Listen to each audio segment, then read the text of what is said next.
On va commencer donc par le début, c'est-à-dire par la première séquence, sur nos besoins quotidiens.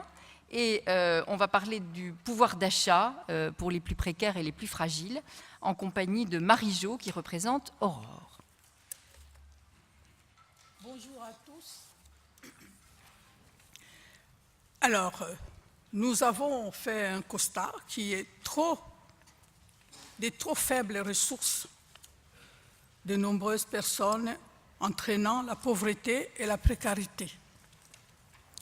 Le coût de fluide, c'est-à-dire les charges, et de l'énergie trop élevé. Donc, en proposition, nous proposons d'augmenter, si possible, les ressources, le SMIC, le RSA, les retraites, les minima sociaux. Baisser la TVA sur le produit de première nécessité pour que les gens en précarité puissent y accéder facilement. Remettre à plat la fiscalité au bénéfice des plus modestes. Développer les épiceries solidaires pour permettre aussi aux précaires de pouvoir faire des emplettes comme tout le monde. Merci. Merci Marie-Jo. François pour le CHRS William Booth de Marseille. Merci. Bonjour tout le monde. Sur le pouvoir d'achat, on a constaté que le pouvoir d'achat est trop bas et à la fin, beaucoup de personnes trouvent qu'à la fin du mois, c'est très difficile. Et on a proposé la pratique de la politique salariale équitable pour toutes les catégories de travailleurs. Sur ça, on a constaté qu'il y a des personnes qui travaillent dans la même société entreprise, mais il y a un qui gagne 50% de l'autre, alors qu'il travaille 35 heures par semaine. Du côté financier, il est vrai qu'il y a des personnes qui ont suivi, qui ont des charges trop lourdes ou qui ont suivi des formations longues. Il est vrai qu'ils ne peuvent pas avoir de salaires qui sont de la même catégorie que le salaire que le SMIC. C'est normal. Mais côté humanitaire, on ne peut pas imaginer quelqu'un qui travaille dans la même société qui gagne 50 fois plus que l'autre personne. Humainement, c'est inacceptable. On a proposé aussi une distribution juste de revenus nationaux entre les différents opérateurs de la société. Dans ce sens, le budget alloué à des associations ou d'autres opérateurs de la société, on le diminue de plus en plus chaque année. Et c'est dommage parce que de plus en plus chaque année, on constate qu'il y a beaucoup de personnes qui tombent dans la précarité. On demande au pouvoir public de pouvoir ajuster, pouvoir avoir un système de redistribution logique des revenus nationaux. Et on a constaté aussi que l'augmentation de salaire, c'est nécessaire dans le but de pouvoir donner à chacun un rêve dans le sens que c'est à la fin du mois, on n'a rien qui reste, c'est-à-dire on est une personne qui ne peut pas avoir un projet, qui ne peut pas envisager d'acheter un appartement si à la fin du mois on n'a rien. Donc on a suggéré d'augmenter les salaires, surtout les salaires qui sont plus bas, le SMIC. Et on a suggéré aussi de diminuer le coût de loyer parce qu'une majorité de la population on trouve que tout ce qu'ils gagnent, ça tombe dans le loyer ou le transport et il reste très peu pour vivre. Merci.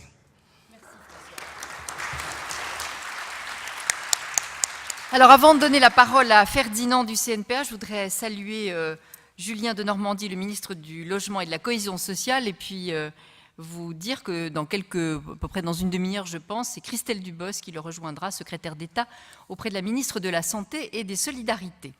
Ferdinand du CNPA, c'est à vous.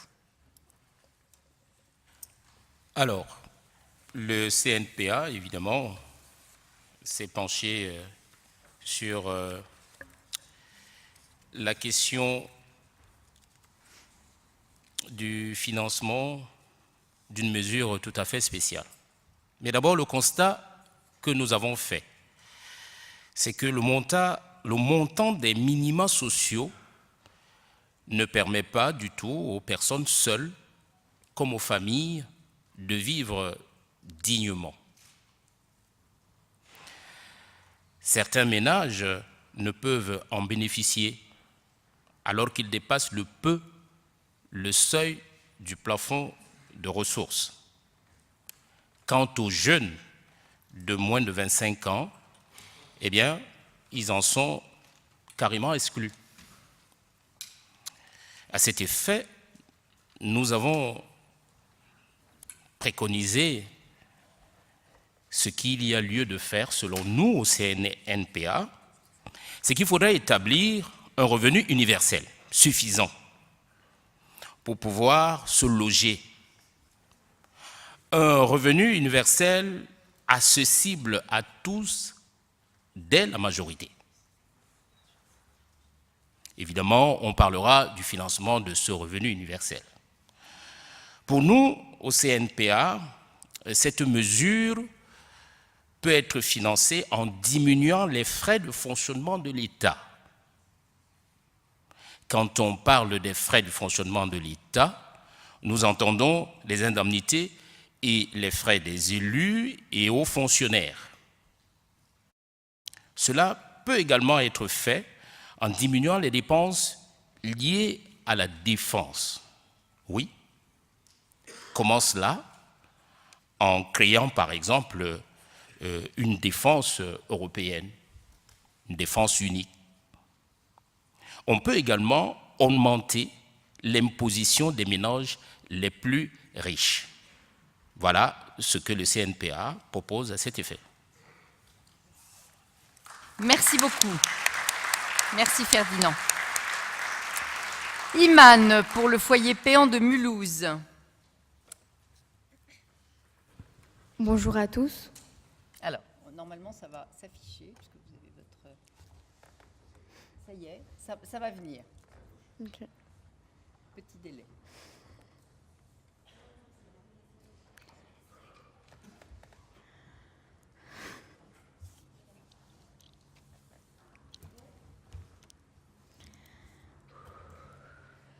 Petit problème de connexion.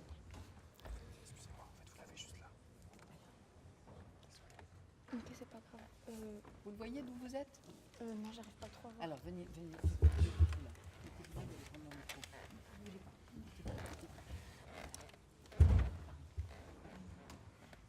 On fait avec les moyens du bord. Hein. Les jeunes de 16-18 ans.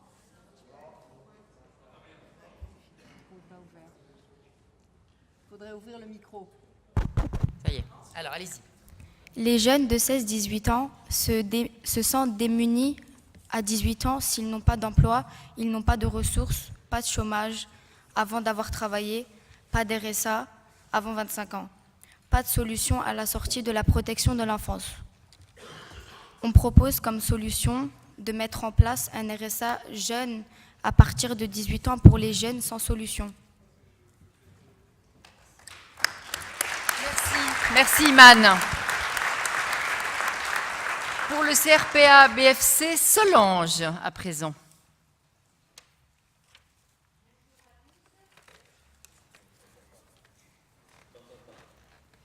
Il faut parler plus fort, il faut parler très fort dans ces micros. Bonjour à tous. Voilà. Nous, c'est donner la possibilité À chacun de vivre et non de survivre. Les constats. Le goût de la vie augmente de jour en jour, alors que les critères d'accès aux aides et au marché du travail se durcissent. Les personnes qui vivent en milieu rural sont toujours oubliées. Ils manquent de moyens, de proximité et souffrent de déserts médicaux. Les discours politiques et les médias incitent les gens à penser du mal des personnes pauvres.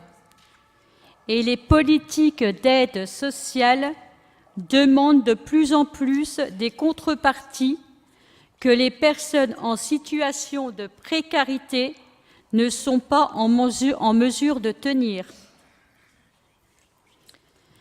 La répartition des richesses est inéquitable et enferme les personnes précaires dans une position de sous-citoyens. Des institutions toujours inadaptées aux familles monoparentales et notamment aux mères isolées.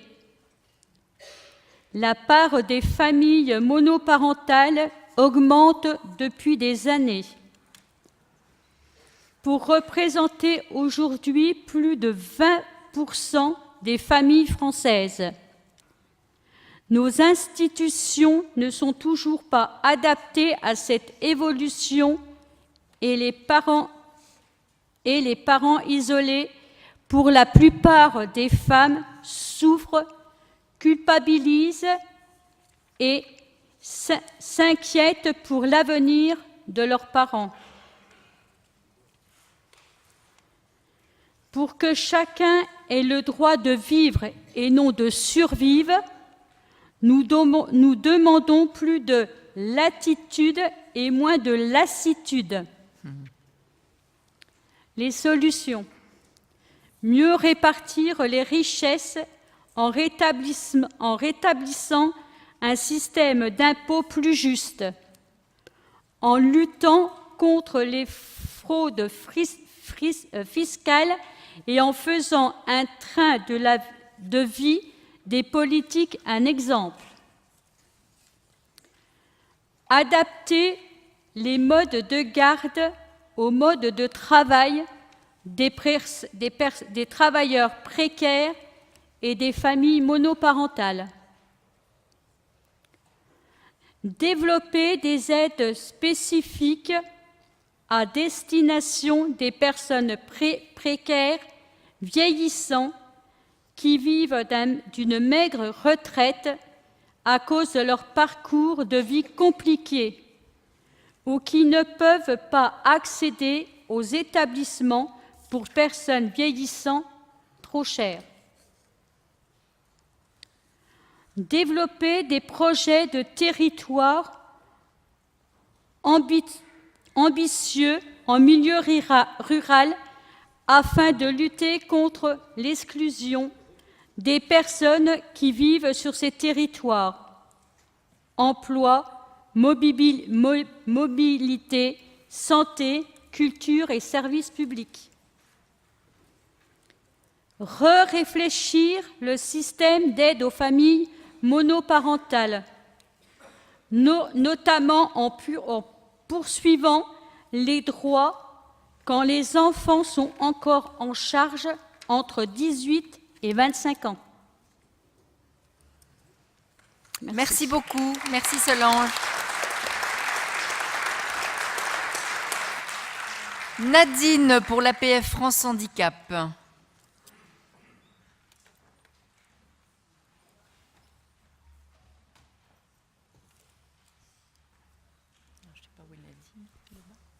Il marche pas? Si? Ah si, ça y est. Bonjour, Nadine Delors d'APF France Handicap.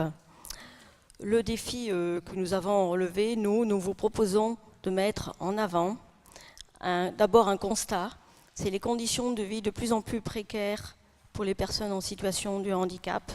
Plus d'1 million de personnes en situation de handicap vivent en dessous du seuil de pauvreté. De très nombreuses personnes ne peuvent pas ou plus travailler en raison d'une situation de santé, de maladie ou de handicap. Les solutions que nous vous proposons. L'idée majeure, maîtresse, qui nous semble très importante, c'est de créer le revenu individuel d'existence pour les personnes en situation de handicap qui ne peuvent plus ou ne pas travailler sans prendre en compte les ressources du conjoint. Il faut savoir que si on prend les ressources du conjoint, la prise en compte de ces ressources dans les critères d'accès à l'allocation aux adultes handicapés empêche de fait l'autonomie financière et matérielle des personnes en situation de handicap et les rendent très dépendantes vis-à-vis de leur conjoint. Merci. Merci à vous.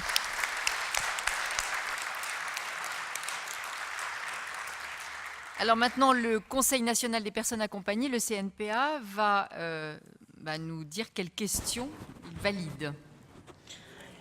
RSA des 18 ans et revalorisation des minima sociaux pour vivre dignement.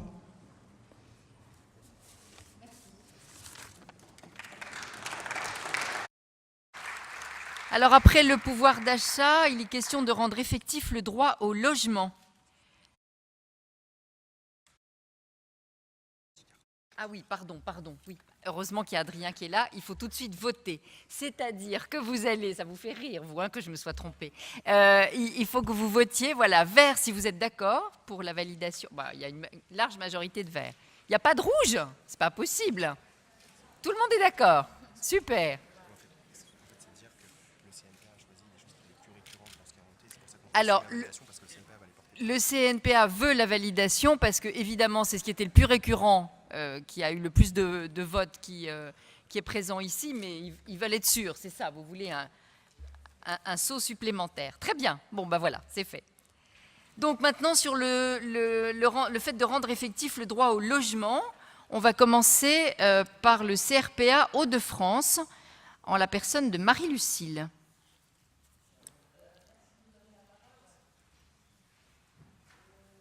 Il faut parler plus fort parce qu'on vous entend mal. Merci de me donner la parole. Voilà. Merci. Là, je vais parler du logement. Et parlant de logement, nous avons estimé que tout un chacun devrait avoir un logement parce que c'est primordial. Pour cela, nous proposons qu'on encourage la construction de logements très sociaux avec des loyers adaptés et accessibles à tous. Lors des impayés, des loyers sollicités plus rapidement des bailleurs pour que rapidement soit fait un accompagnement pour éviter les expulsions. Merci. Merci à vous. Marie-Jo, à nouveau pour Aurore. Il faut prendre un micro. Voilà. Bonjour, encore Marie-Jo. Mais on ne s'en lasse pas. Voilà.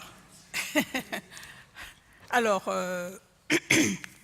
nous avons constaté qu'il y a des petits problèmes sur tout type de logement.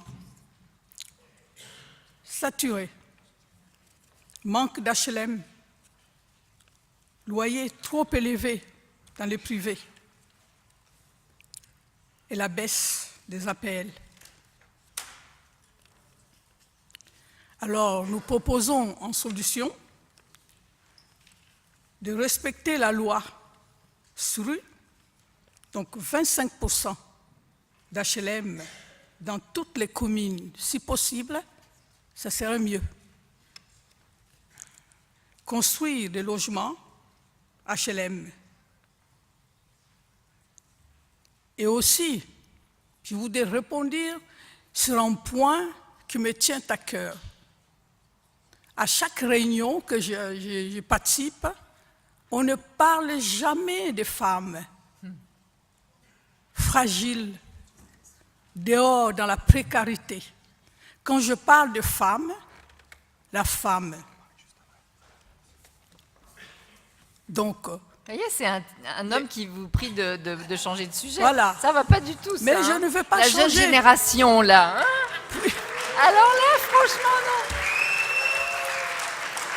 non. Nous parlons de logement, en tout cas. Le premier logement qu'on a quand on vient au monde, c'est qui? C'est la maman.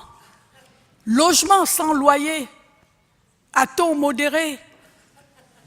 La maman nous garde 9 mois, nous demande 0%.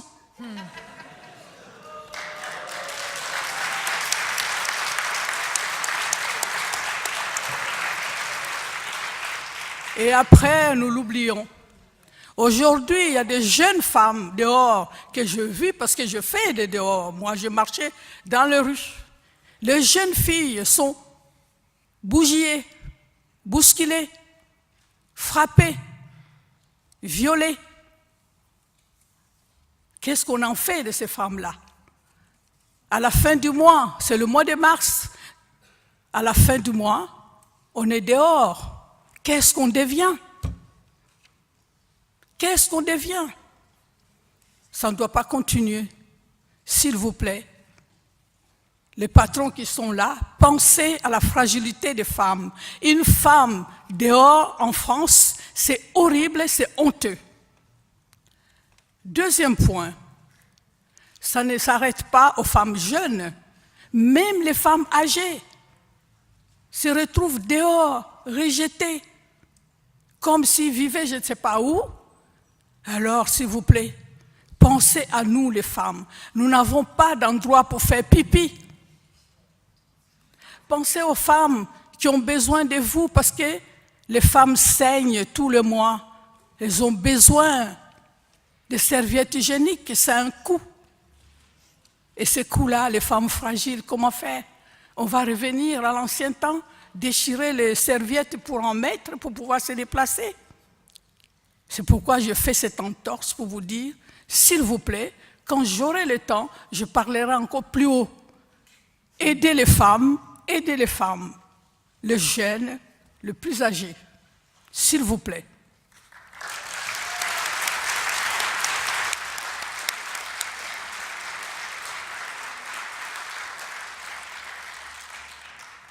Donc, dans des solutions, si possible, à la construction des logements HLM, pensez aussi de construire les structures pour recevoir les femmes pérennement.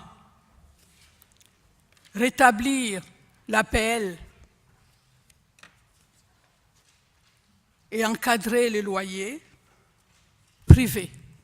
Je vous remercie. Merci Marie-Jo, merci. François à nouveau pour le CHRS William Booth. Merci.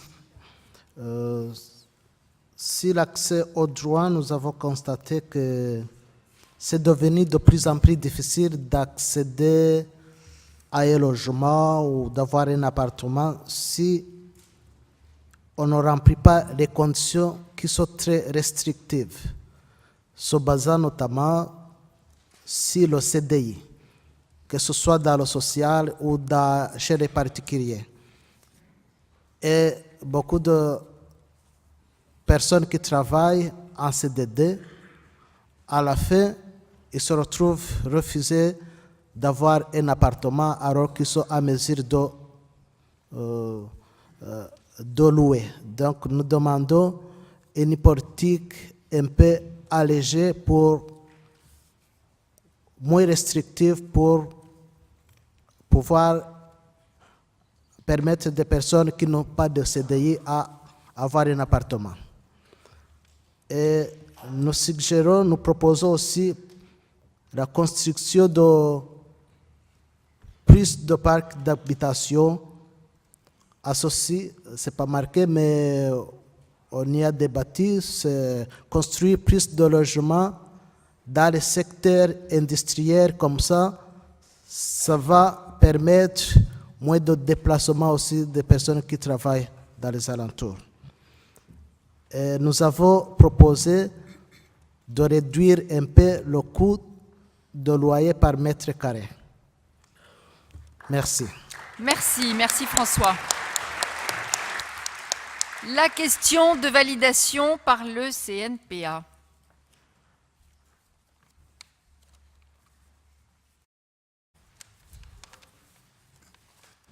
Pour le CNPA, c'est développer le pacte logements sociaux et surtout très sociaux.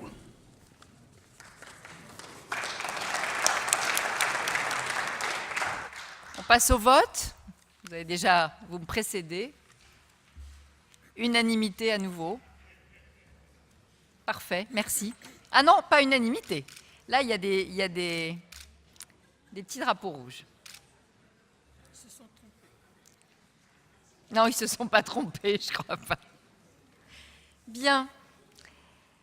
Une solution d'hébergement digne pour tout le monde. Et là, pardon, il y a deux questions. Il y a deux questions, me dit-on. Où sont les questions?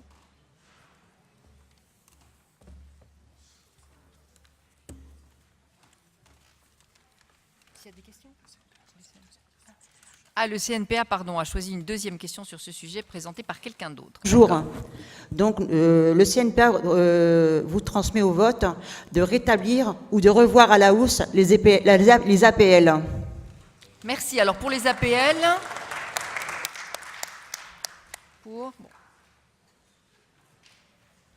majorité, unanimité, là encore, peut-être, de verre. Il y a une hésitation, me dit. Bon, une hésitation. Bon. Enfin, c'est quand même une très très large majorité. Une question, donc une solution d'hébergement digne pour tout le monde à présent, avec Gamal pour le SAMU social de Paris. Alors, je vais simplement vous demander, pour que la régie comprenne bien qui parle, parce que je crois que c'est ça votre demande, de juste lever le doigt pour qu'on sache en régie quel micro ouvrir. Voilà, c'est monsieur qui est là. C'est bon, vous avez le micro ouvert. Merci. Voici les différents constats qui se sont dégagés de nos débats afin d'améliorer la qualité de vie dans les hébergements sociaux. La vie dans les hôtels. Ça y est, vous avez l'écran. Ah oui. La vie dans les hôtels, dans les chambres d'hôtel, inadaptation à la situation des familles, 5e étage sans ascenseur, femme enceinte, trop petit avec enfants qui grandissent, état des chambres souvent délabré, peur menace de l'hôtelier de se faire déplacer dans un autre hôtel ou de ne plus avoir sa chambre, autonomie et alimentaire dans les hébergements, trop peu de cuisine individuelle ou collective, qualité des repas, coût des barquettes, fast-food au regard du gain à cuisiner de manière autonome. Alors les solutions. Pour les hôtels, organiser davantage de visites surprises pour contrôler les chambres, limiter les déplacements d'un hôtel à l'autre et être informé du pourquoi. Limiter le nombre de personnes par chambre, réduire la cohabitation, permettre plus d'autonomie dans les chambres, s'absenter quelques jours, changer son linge de lit quand on le souhaite. Besoin de médiateurs pour faciliter la discussion avec l'hôtelier, faciliter le système de garde d'enfants, diminuer l'âge de surveillance des enfants dans la chambre d'hôtel. Pour l'alimentation, création de cuisines individuelles et ou collectives dans tous les CHRS ou hôtels.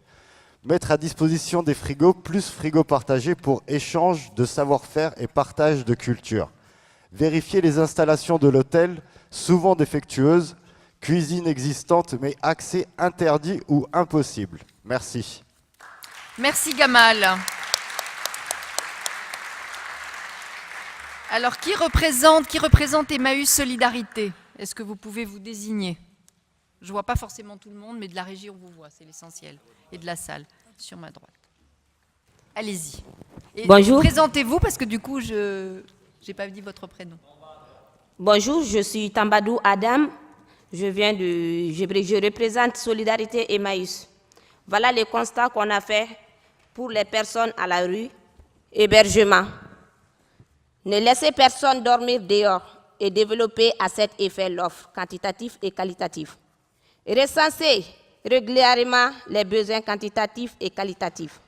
Alerte sur les familles à la rue et les immigrants dont les sans-papiers. Rendre hébergement pérenne, trêve hivernale, chuie hivernale, et après. Ne permet pas de se projeter, n'est pas fermer les centres hivernaux. Tant que des personnes restent sans solution, aucune sortie sèche, à minima, pas d'hébergement d'une durée inférieure à 1 an, augmenter le nombre de places d'hébergement à la hauteur des besoins et affecter à cet effet ainsi qu'à la construction de logements les moyens consacrés aux hôtels. Intensifier la lutte contre la marchande de sommeil, améliorer la qualité et l'entretien des centres d'hébergement, détérioration des conditions de vie dans certaines CHU, notamment promiscuité, faire plus participer les personnes hébergées à la bonne marche des structures, améliorer l'accompagnement social approfondi et la formation des travailleuses sociaux, prévoir des centres d'hébergement plus petite taille humaine, approcher et écouter ceux qui n'ont rien pour étudier leurs projets, ne plus limiter les moyens de l'accompagnement, des structures adaptées aux vrais besoins spécifiés de chaque personne. Redonner les moyens aux associations, restrictions budgétaires. L'État doit arrêter de faire des économies sur les besoins vitaux des personnes. Lorsqu'une proposition d'hébergement ou de relogement est faite à une personne, que celle-ci puisse avoir le choix d'accepter ou de refuser sans cas de refus justifié, elle ne voit toutes ses aides suspendues. Ne pas séparer une mère de son enfant parce qu'il a 18 ans, témoignage en séance. Merci. Merci. Alors pour le CNPA, en fait, il y a Guy et Aldo, je crois, qui doivent intervenir. Donc, je ne sais pas lequel veut commencer. C'est Guy ? Alors, Guy. Le défi collectif du grand débat CNPA. Hébergement, santé, écologie.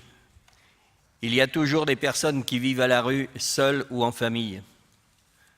Ces conditions de vie sont à l'origine de morts précoces et ont de lourdes conséquences sur les enfants. Les structures pour les jeunes, les femmes et les personnes sortant de prison sont en nombre insuffisant. Les solutions, des structures d'hébergement décentes et en nombre suffisant, taxer les propriétaires de logements vides, rencontres entre propriétaires privés et personnes sans abri pour dépasser les a priori, réquisition des logements et locaux vides rénovés par des personnes sans abri en échange d'un hébergement gratuit pendant 1 an. Permettre aux personnes de devenir locataires du logement où elles sont hébergées. Créer un bail glissant où il est possible de revenir en arrière et de revendiquer et de revenir sous locataire pour éviter les impayés et les expulsions. Merci Guy. Aldo ?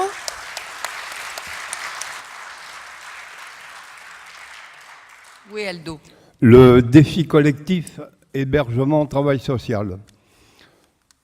Structure d'accueil et d'hébergement pas adaptées à nos besoins. Certains établissements anciens et vétustes. Accompagnement social souvent infantilisant et routinier. On passe son temps à attendre. Accueil de jour, services, horaires et périodes d'ouverture inégaux et insuffisants. Pension de famille, loyer très cher, pas de différence avec un centre d'hébergement, infantilisation, manque de confidentialité et intrusion dans les logements. Les solutions. Procédure simplifiée pour les financements des travaux d'humanisation. Travail social. Des stages de pauvreté encadrés par des pairs aidants pour les formations initiales. Application du droit à la formation continue pour les travailleurs sociaux en poste. Pension de famille. Règlements semblables à ceux des logements sociaux. Plafonnement des loyers. Et pour les accueils de jour, ouverture l'été et les week-ends, garantie des mêmes services sur tout le territoire.